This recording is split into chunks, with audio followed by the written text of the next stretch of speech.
السلام علیکم دوستوں، ہمارا بھی دل کرتا بہت کہ ہم بھی پراٹھے کھائیں صبح، پاکستانی ہو کے ٹیسٹ ہمارا بھی بالکل وہی ہے، پراٹھے اور انڈے اور دوسری۔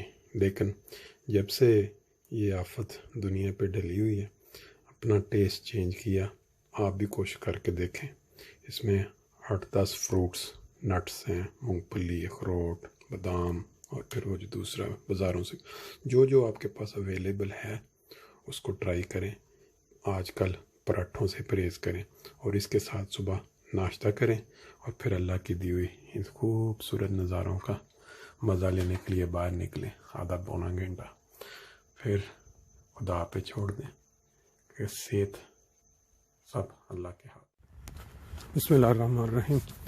السلام علیکم ورحمۃ اللہ وبرکاتہ۔ اللہم صلی علی محمد وعلی آل محمد کما صلیت علی ابراہیم وعلی آل ابراہیم انک حمید مجید۔ اللہم بارک علی محمد وعلی آل محمد کما بارکت علی ابراہیم وعلی آل ابراہیم انک حمید مجید۔ دوستو، آج سنڈے کا دن ہے، بہت ہی خوبصورت۔ اللہ تعالیٰ نے آج پھر ہمیں نئی زندگی سے نوازا۔ روزانہ انسان جب سونے کے لیے جاتا ہے تو ایک موت کی کیفیت ہوتی ہے، اس کے بعد انسان اس کو دوبارہ زندگی دیتا ہے، اور انسان انہی رونقوں، دنیا کے کیا کہتے ہیں خوبصورت نظاروں کو دیکھنے کے لیے پھر نکل پڑتا ہے۔ اللہ تعالیٰ کو گھمنڈ یا غرور بہت ناپسند ہے۔ یہ 2 دن پہلے آپ نے دیکھا، بے شک یہ سپورٹس کا ہی ایک حصہ تھا، لیکن انڈین ٹیم، کرکٹ ٹیم، جو کہ اس وقت دنیا میں بیٹنگ کے لحاظ سے مانی ہوئی ٹیم ہے، اور اس کو کوئی ٹیم جو ہے وہ عموماً ہٹ نہیں کر سکتی جس طرح کمزور ٹیموں کو ہوتا ہے کرکٹ کے میدان میں۔ اپنے گھر میں تو وہ بہت ہی زیادہ مضبوط ہیں، لیکن آسٹریلین یا نیوزی لینڈ کی پچوں پہ بھی ان کی کارکردگی ہمیشہ مقابلے والی اچھی رہی ہے، باوجود اس کے کہ اینڈ پہ جا کے وہ فیصلہ ان کے خلاف۔ لیکن 2 دن پہلے جو ہوا وہ تو بہت ہی عجیب، کہ پاکستان نے کافی سال پہلے ایک دفعہ آسٹریلیا سے 45 یا پتہ نہیں کتنے سکور پہ پوری ٹیم ٹیسٹ اننگز میں آؤٹ ہوئی، لیکن انڈیا کی ٹیم پہلی اننگز میں 50-60 رنز کی لیڈ لینے کے بعد دوسری اننگز میں 36 رنز پہ آل آؤٹ۔ یہ بہرحال ہماری ہوش میں، جب سے ہم نے کرکٹ دیکھنی شروع کیا، انڈیا کے ساتھ اس طرح کا معاملہ کبھی نہیں دیکھا۔ یہ ان کی ٹیم اس وقت دنیا میں جو ہے نا گھمنڈ یا غرور، اس لحاظ سے نمبر 1 ٹیم ہے، اور اس کا غرور ٹوٹا آسٹریلین وکٹوں پہ۔ بہرحال یہ تو ایک سپورٹس کا حصہ ہے، اونچ نیچ ہوتی رہتی ہے، ہار جیت ہوتی رہتی ہے، اس میں کوئی بگلے بجانے والی، کوئی بڑی چھلانگیں مارنے والی بات نہیں ہے، کسی بھی ٹیم کے ساتھ ہو سکتا ہے۔ لیکن جو بات اصل آج سیر کے دوران کرنے والی تھی، وہ کہتے ہیں نا کہ کر بھلا سو ہو بھلا۔ میں نے پچھلے کچھ عرصے سے ایک چیز محسوس کی کہ دنیا میں ہر ویڈیو یا ہر پروگرام جو آتا ہے اس میں یا تو یہ ہے کہ سیاست، یا یہ ہے کہ تماشا، کھیل، طرح طرح کی آوازیں نکال کے کوئی گانے، تاکہ لوگوں کو محظوظ کیا جائے اور وہ زیادہ سے زیادہ کلپ دیکھیں اور اس سے آپ کا وہ بزنس کاروبار چلے۔ لیکن بہرحال اس سے ہٹ کے میری ایک اپنی روٹین ہے کہ جو چیز نیچرل ہے، قدرتی، اس کو دکھایا جائے، اور اس میں کٹنگ، ایڈیٹنگ، یہ وہ بہتری کرنے کے لیے اس میں کوئی ایسا خاص۔ اور دوسرا یہ ہے کہ زیادہ اس کو یہ بار بار کہ سبسکرائب کریں یا یہ کریں، اس پہ بھی کوئی مکم، کیونکہ جس چیز کا فائدہ کسی کو ہوتا ہے وہ خود انسان سمجھتا ہے کہ میرے لیے یہ دلچسپ ہے، مزے کی بات ہے، تو وہ دیکھنا چاہتا ہے بار بار۔ کسی کے کہنے پہ بار بار یا فورس کرنے پہ اگر کوئی چیز کر بھی لے تو کوئی اس کا فائدہ کو نہیں، کیونکہ انسان کو پتہ ہوتا ہے کہ یہ مٹیریل کیا آنا ہے۔ قرآن مجید میں بعض پھلوں کا ذکر آیا ہے، وہ والے پھل اگر خدا تعالیٰ نے قرآن میں بیان کیے ہیں تو لازمی بات ہے کہ ان کا جو اثر ہے یا ان کا جو تاثیر ہے انسانوں پہ، وہ والی ویسے ہی ہوگی جس طرح خدا تعالیٰ نے اس کی اہمیت جان کے قرآن مجید میں رکھی۔